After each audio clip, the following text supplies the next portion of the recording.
Highly anticipated by JRPG fans, Tales of Arise, the 17th installment in the long-running Tales of franchise, is finally here, and promises to take the original beloved formula and shake it up with upgraded graphics and many modern conveniences much needed across the genre. Fortunately for us, with a relatively insane budget and a lengthened development cycle, Tales of Arise delivers on that very promise.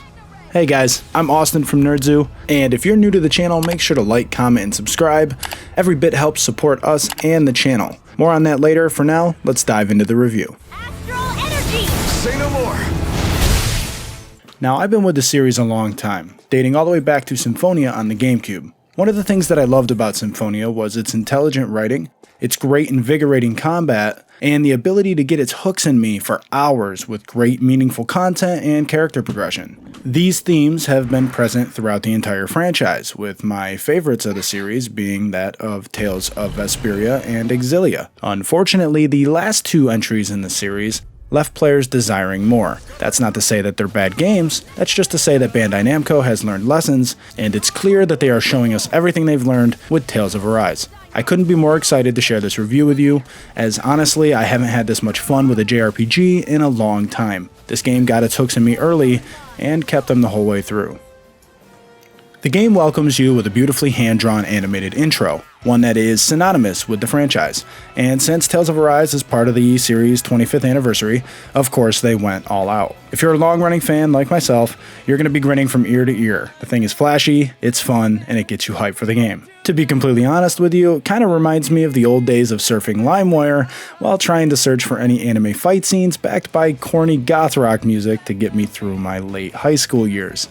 If you know what I'm talking about, comment down below. They were different times, no judgment. Moving on. The game plops you into the role of the titular strong-willed amnesiac Alphen, who in the beginning of the game goes by the subtle name of Iron Mask. This is due to the very noticeable metal bucket that's completely covering his head. Alphen is a Danon, a race of people that was oppressed and enslaved by another race known as the Renans some 300 years ago. We'll dive more into the story in a bit, but let's just say that the situation is not good. Driven by the idea that he could be doing more, Alphen has worked up a bit of a reputation as a vigilante, helping his fellow Danons wherever he can. This, unfortunately, as you can imagine, gets him in a lot of trouble.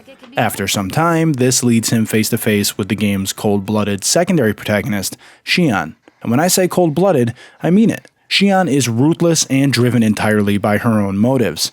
She does a very good job of hiding them and has no problem telling you that she's only here to use you because you have a shared common interest. That interest being that she wants to slay all 5 lords of the realms of Dana. Now, whether or not this is to free the Danons is a question mark, and it remains a question mark for the good portion of the game. Xion is a Renan, one of the race that has oppressed the Danons for 300 years. People look at her funny, they don't trust her. This is prevalent throughout the entire story, and it's meaningful. The writing tackles this in a meaningful way. Yeah, they can hit some of the cheesy notes that are typically found in JRPGs, but it never felt so cheesy that I wasn't in the moment. She carries herself with conviction, and it's clear that she has a goal. Nothing will stop her until she accomplishes this goal, but she's used to doing things by herself. This is due to the fact that she cannot make physical contact with anybody, as the second she does, she inflicts immense pain on the individual that makes contact with her. She refers to this power or ailment as her thorns, and she's dealt with them for as long as she can remember. She slowly starts to open up to you about the topic, but she makes sure to prioritize keeping everyone at arm's length, sometimes even going out of her way to remind you why she's here, and you can feel that. You get angry at her, but yet you feel for her. This is all good writing. Now, albeit good writing, unfortunately, the voice acting does not hit so hard. Sometimes it can take you out of it a bit, but it pulls you right back in. It's not terrible, but it's certainly not the best that we've seen from the series. If you have an ear for the Japanese, I recommend going that route. I don't, so personally, I am stuck with the English voice acting. What makes it all better in the end is the great cast of characters that we have on display here. Along your journeys, you're going to meet a motley crew of characters, that being a young mage with a tragic backstory, a skilled fighter with a bad attitude, and an odd pair with a even odder relationship. You'll see what I mean later in the game. I'm going to avoid spoilers for the most part, and that includes areas, biomes, and character names, as a few of them are pretty relevant to the development of the story. One that I found delightful and think everyone should experience for themselves. Count me in. Now, as I said before, with your gang fully intact, you set out to defeat the 5 Lords of Dana. They are holding a contest to determine which of the Renin Lords will take on the throne, and it's your job to make sure that none of that happens. So, as you can imagine, you'll make your way from biome to biome, slaughtering one lord after another. Each of these boss battles is interesting in their own way. All of them specify a particular element, and they go heavy on that. You may be fighting the Lord of Calaglia, the first boss of the game, who happens to be a master of fire. Thankfully, so are you. You see, Xion has the strange ability to pull from within her a giant flaming sword. Yes, I know, don't ask. Alphen, not being able to feel pain, is the only person that can wield the sword, and the great power that it holds. Then I choose to fight. What amazes me is how anyone could have that kind of power and yet keep it hidden all this time. The first boss serves as a tutorial for how to use the sword, but it does so in a meaningful way that still feels challenging and teaches you all of the mechanics you need to know for the first third of the game. And herein lies the star of the game, the combat. Combat is incredibly satisfying. It focuses on combos, allowing you to build up certain gauges that'll trigger certain abilities, which eventually lead you to Mystic Arts. These Mystic Arts are over-the-top, Dragon Ball Z style, flashy, particle effect moves that do devastating damage on enemies. You can't wait to trigger them, and as soon as you walk away from one, you can't help but have a smile on your face.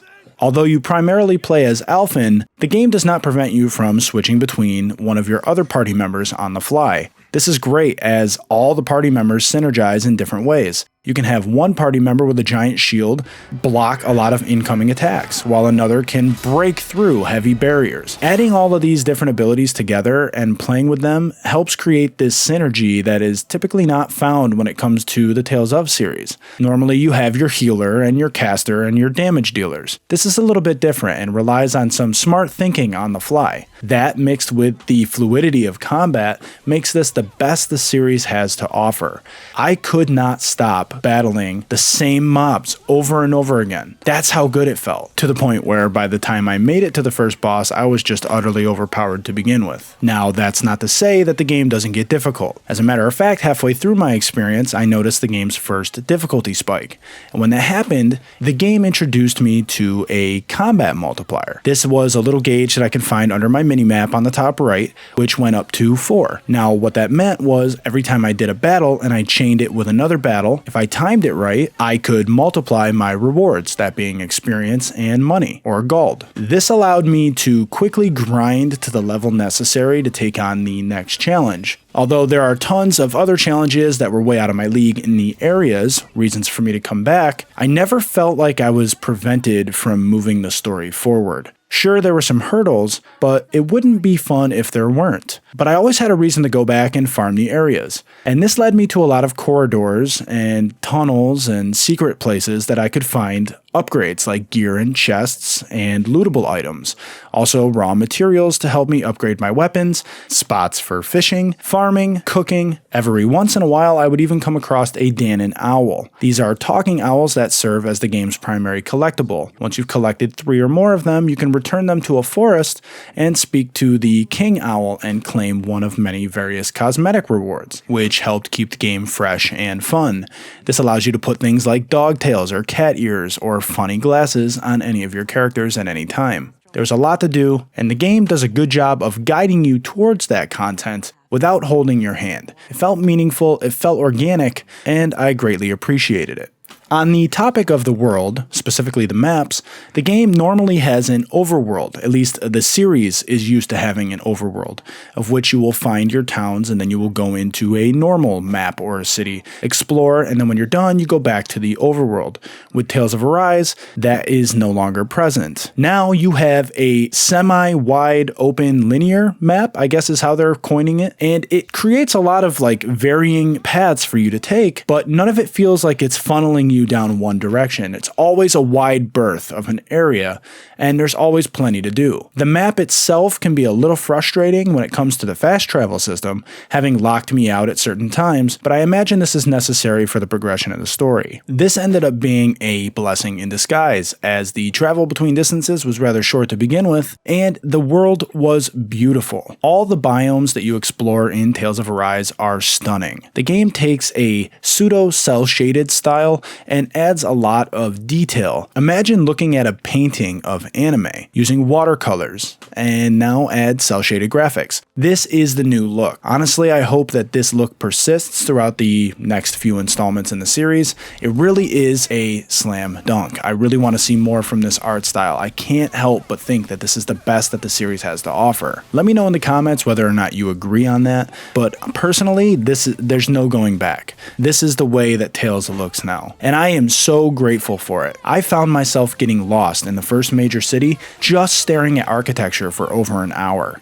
Everything seems crafted with love, like they had a point to prove. Yes, this game had a larger budget than usual, but you can tell the team was passionate from start to finish. Every realm in the game is perfectly imagined. It pairs really well with the art style, and whether or not you're roaming through a desert wasteland, snowy hilltops, or a lush jungle, it's all so beautiful to look at. It's hard not to stop and just take it in. Now, please keep in mind that I was playing on an Xbox Series X, and I understand that everybody's experience may differ, although I have heard from individuals that are playing on other consoles and last-gen consoles that the game runs great and they're just having a good time. So rest assured, this is going to be a great experience no matter what platform you're on.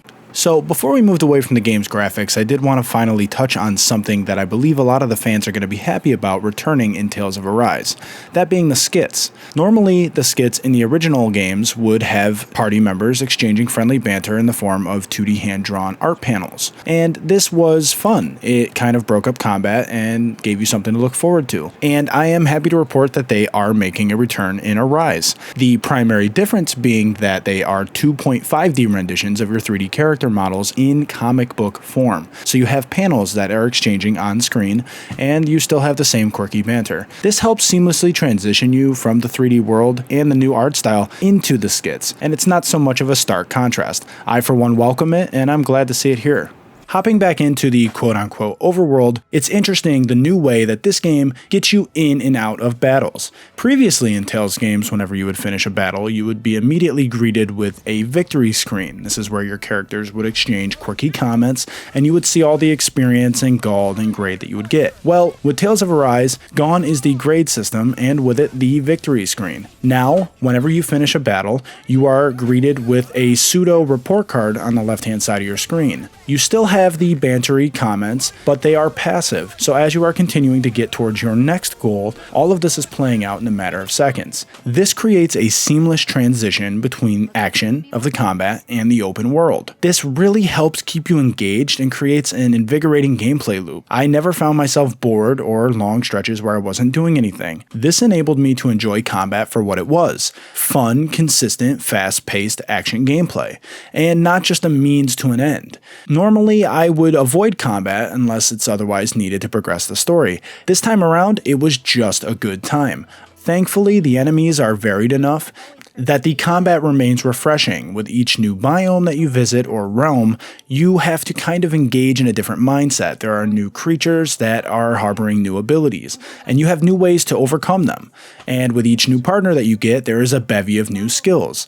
You unlock these skills by earning titles. Now, your skill tree consists of bubbles, and in each bubble there are 5 branching abilities that you can unlock. When you unlock all 5 of them, you earn a passive bonus. This is consistent with every character in the game, and the way to unlock them, like I said, is earning titles. These titles are unlocked through either just hitting milestones in the story or completing certain side quests. You can even unlock these by finding collectibles or mining enough ore, or even speaking to the correct person. They pop up at random, and they honestly keep things kind of refreshing because you never know what available trees or skills are for you to unlock at any given time. This means that you can either grind it out and unlock all of them as you go, or you can kind of nitpick and create your own personal challenges. I always felt like there was something new that the game was throwing at me, and it was really nice not to have to just follow one path. I should mention that Alphen, specifically being the main protagonist using the blazing sword through Xion, has the innate ability to summon fire. This is a high damage dealing ability that is a detriment to your health. You can consume a certain amount of health. When you consume more, you do more damage, or less damage, but this is all just a gamble on how much damage you want to do to your enemies. You have different abilities that you can use the sword for. At one point you can summon a flaming phoenix, the next you can just create a giant surrounding pit of fire that engulfs all of your enemies. All of them are dangerous. This is kind of like Bloodborne, where it engages you to get up close and personal as a reward, whereas staying back kind of is just a detriment to your entire party. Similar to the Gambit system in Final Fantasy XII, although not as elaborate, you can kind of manipulate the actions of your party. You can make every playable character manual, you can make them automatic, or you can make them semi-automatic. Semi-automatic is the game's default, but now you can go into the menus and you can select whether or not you want them to prioritize healing, mid-range damage, lots of damage, or just kind of light damage. This is all super helpful and can be changed on the fly, even during combat. So if you down an enemy and there's a point where you can do heightened damage, you can immediately switch your party to being more aggressive. This helps fills up the gauges, the various different arts and abilities that they activate, and eventually leads to mystic arts for dealing tons of damage. All of this, again, is incredibly satisfying. It seems like every function in the game, every activity, everything you do is all working with each other. They're all helping you get to a certain goal. Nothing feels out of place. It's not like some kind of tacked on functionality. The game seems synonymous with itself, and this is a great thing. It helps the world feel lived in and creates a more immersive experience. I can't help but feel like I'm just playing an action game, but yet it's got the depth and the story and the world building of a JRPG.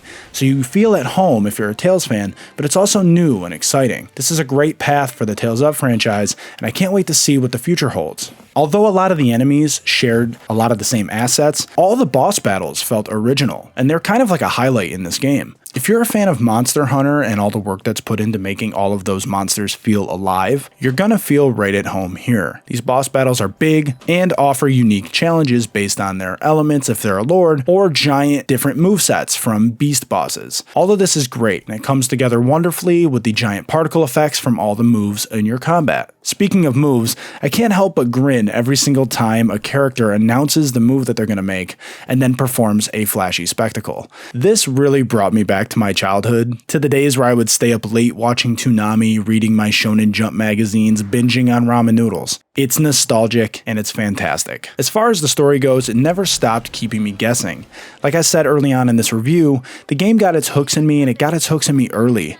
They stayed with me through the entirety of the story. Yeah, there were a couple of flat points, but they weren't flat for long. It always managed to get me back on track early enough that I felt interested again, or it raised new questions. I couldn't help but feel the weight of this team's blight, the struggle that they're going through to overcome these obstacles of oppression, conquering their demons. Each of the characters has their own personal skeletons in their closet that they're dealing with. And this game is a little bit darker than the typical JRPG. This is good news. It means that they're not afraid to tackle big topics like racism and oppression and slavery and loss. If you like Game of Thrones, well, good news. You're going to feel right at home here.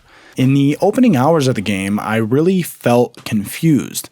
And then when it all started to set in that my character is a slave, he has no rights and is fighting for freedom. And then you meet a Renin who is used to freedom. It's really difficult to accept that. You can't help but dislike these individuals for being ignorant and not understanding the issues that are present. Each time I overthrew a lord, I couldn't help but feel a sense of satisfaction. I felt like I was actually helping this rebellion rise up and get back their planet. The first two locations in the game were drastically different, to the point where each realm kind of has its own thematic arc. One realm just has you being an oppressed, beaten slave with barely any scraps of food to eat. You're struggling to stay alive while just doing the day-to-day laborious work. The next realm is all about trust. You can't trust anybody you look at, and the name of the game is reporting people. This actively prevented me from trusting any new character that I came across after that act. The game instills these themes on you, and it's kind of hard to shake them, especially when you see the loss that comes with each of these acts. By the time I made it to the third act, I was utterly confused. Not because the game was confusing, but because on its surface, there was just nothing wrong. Everyone seems happy, and it's off-putting because you're so used to everything being upside down. You don't want to trust anybody, and you're used to being mistreated. So seeing somebody else not experiencing what you went through immediately puts you off, and you feel this. The story does a great job of giving you these roller coaster emotions. Unfortunately, it kind of dwindles towards the end as it starts to centralize on its main focus. It becomes more of a JRPG story and less a story about the people and more a story about Alphen and Xion. It's not to say that it's a bad story, and it has a really good conclusion. I recommend everybody stick this out and avoid spoilers for as much as possible. This is one hell of a ride, and I recommend everybody take it. I can honestly say that 45 hours into the story, there's still a lot for me to accomplish. I plan on going back and doing as much as I can and possibly even taking advantage of New Game Plus. The game has so much to do and so much to offer, and I don't just mean visually. The sound is incredible. Aside from the voice acting, the music is fun, it's engaging, and the world is great. It's a new take on an old franchise. It's welcoming, it's warm, it brings me back, it gives me hope for the future, and there's a lot to do. I can go back and collect artifacts in the form of keys, which help me unlock and carry over progress into my New Game Plus, which is a whole new bag of tricks for me considering I'm used to the grade system, which was kind of grindy and hard to do, to the point where I pretty much just didn't waste my time in the old series. They were time sinks, they weren't meaningful. This game kind of turns that concept on its head. It's one step forward, and I'm happy to say that I honestly don't know if this is my new favorite game in the franchise. I would have to go back and play some of those original games that I have such fond memories for, but this one is sticking in my memory, and I can't help but want more. I recommend everybody go check out Tales of Arise and give the series a chance. If you're a newcomer to the series, this is a great entry. Keep in mind that none of these tie into each other. It's kind of like Final Fantasy or Dragon Quest or any of these long-running JRPG franchises. You can dive in at any point, as long as it's not a direct sequel, like, for instance, Tales of Exilia and Tales of Exilia 2. If it's got a new name, it's a new title. It's a new world. It's a great, refreshing experience. Everybody go check it out, as I can't recommend it enough. Alright guys, that brings us to the end of the video. If you found this video useful or fun, or you just liked it in general and you want to see more content, make sure to like, comment, and subscribe. We are a fairly new channel and we are trying to grow a positive, passionate community. Come be a part of it. Come join us. Come be a part of the NERDZOO family. My name is Austin from NERDZOO, and that's it for now. Until next time. We've got a better chance working together.